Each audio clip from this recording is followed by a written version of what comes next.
Hey leaders, Matt Willmington. Question for you today, does your team work? We all want teamwork. We have t-shirts and signs and we give cheers on we want to have good teamwork.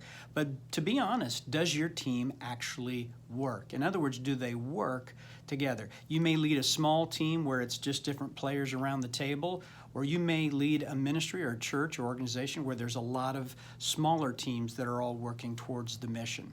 I want to show you a quick teamwork spectrum, and I want you to try to figure out where is your ministry or your organization on this spectrum. So let me kind of throw this up here. The teamwork spectrum, there are 5 different points along this spectrum you'll see. The first one down here is competition. And this is where team members or teams are working against each other. I'll talk more about that in a moment. The next stage over, though, is communication, where teams are actually talking to each other. They're working to inform. The next one over is coordination, where they are working to align what they're doing with other teams or other members. The next one over is cooperation. This gets better, right? Cooperation is where people are working to connect their ministries and their efforts with other teams. And the last one all the way over here on the side is collaboration, full collaboration, where the teams are working to blend what they're doing together. So I want you to get a picture of this and think, where are your teams? Competition, we start over there, and I doubt if most teams or members would say, well, we're competing with each other. And yet they actually do by their actions in meetings, in emails, the way that they write budgets or make calendar plans. A lot of teams or members are competing.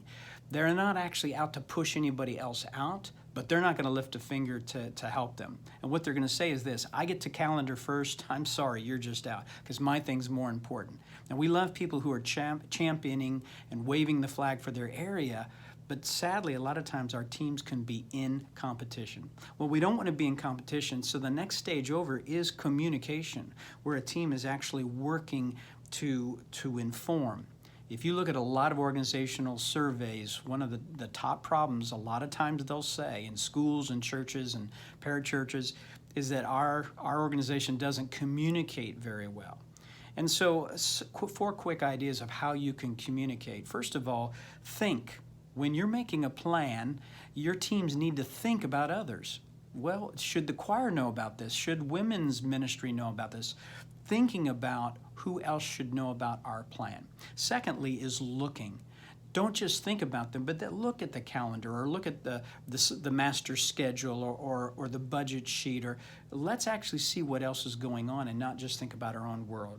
The third part there is to tell. Actually walk down the hall or email or call. Here's the person who leads our men's ministry or our seniors ministry. Tell them what you're planning on doing. And the fourth one is not just tell them, hey, we're going to take the fellowship hall. I know you guys usually use it, but we're going to take it for this event. I want to let you know.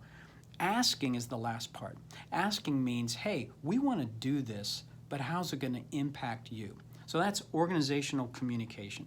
From communication, we'd like to move towards coordination, where teams are actually working to align their ministries. This is where they're meeting and planning and sharing their ideas and their resources. We'll align it. Student ministry is doing this and kids ministry is doing this. Well, let's not bump into each other. Let's see if we can use the same buses and on different nights, or let's see if we can use facilities in a better way. The next one over is cooperation, and cooperation is when we're working to connect our ministries, and we're meeting and we're working, and we may do some things like kids ministry has a VBS, and they're going to take all those follow-up cards of those families and give them to the adult ministry small groups, and they're going to run with the follow-up, so they're actually cooperating in their mission. The last one over is collaboration, and I'll be honest, it's not the goal to get your teams all to collaboration, because our teams do different things. But collaboration typically would be those big events in a church, like a VBS, where at our church, kids ministry leads VBS, but our worship community, our production, communication, our adult groups, our student ministry, we all come around and we blend together and say, we're going to collaborate on this ministry. So where are your teams and your team members on this teamwork spectrum? You need to start moving them down the field to where they're working more together. But let me say one last thing about that communication piece. We know that communication is very difficult. And we actually see an example of this in Joshua chapter 22. Israel had conquered the land of Canaan. They had moved in, the 12 tribes had moved in. There were going to be 2.5 tribes that were going to be on the east side of the river, and they were going to go on over there and settle. And the 10 plus tribes, they had gone over to the other side, and they were settling there. Well, they said their goodbyes, and the 2.5 tribes went over the river. But they did something interesting. They built an altar over there. They stacked up some stones and built this altar. Well, the word gets back to the west side, to the rest of the church, and the 10 tribes over here are saying, what in the world are you doing?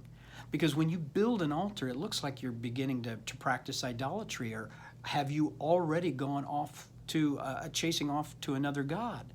And so here's what's happening, and it's a perfect picture of organizational miscommunication. The 10 over here, the 2 over here don't tell the 10 what they're doing. The 10 over here begin saying, what outrageous thing has happened here? They begin assuming the motives of the 2 to the 2.5. They begin to make plans to go to war with them. And it would have gone to war had they not sent a delegation across the river to the 2.5 tribes and said, what is this abomination? What are you doing? Well, they quickly got the answer. Look, what are you guys talking about? We're not trying to start another religion. We're not being idolatrous.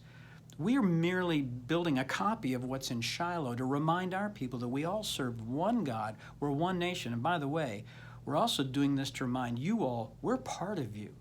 Well, the problem was set aside, and peace reigned in the land. But it's a perfect picture of lack of communication, where we do something, we don't tell another team, we begin to assume the motives of this team, and then we're ready to go to war in the meeting with the pastor. Be like the Israeli group there in that story who said, wait a minute, we've got to talk and go ask about this. We have to work on communication. So, leaders, if you want to lead well, you have to move your team and your members down this teamwork spectrum from competition towards collaboration, but always, always working together for the kingdom of God. God bless you as you lead second.